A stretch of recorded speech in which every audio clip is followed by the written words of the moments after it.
দেখো বন্ধুরা, কদিন থেকে তো কি গরম, কি রৌদ্রু, বাপরে বাপ! ঘরে থাকা যাচ্ছে না, ফ্যানের তলে। গাছতলাতে যাচ্ছ, গাছের কোনো পাতা নড়ে না, কি গরম, থাকাই যাচ্ছে না। পশু পাখি গাছপালা হাহাকার থাকবে গরমে। সূর্যের কি তেজ! এই দেখো, একটু বৃষ্টি নামলো, হালকা হাওয়া দিচ্ছে, জীবনটা মনে হয় ঠান্ডা হলো বন্ধুরা। দেখো, হোক কিছুক্ষণ এরকম বৃষ্টি, তাহলে শান্তি। দেখো, ভগবানেরই হাত, কখন বৃষ্টি কখন রোদ্রু কিচ্ছু বলা যায় না। দেখছো, বৃষ্টি হচ্ছে,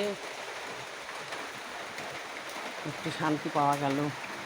তাও দেখো, ঘামতেই সে শরীর গরমে। বৃষ্টি হচ্ছে ঠিকই, কিন্তু গরমটা তাও একটু কমে নেই। দেখা যাক পরে কেমন ওয়েদারটা হয়।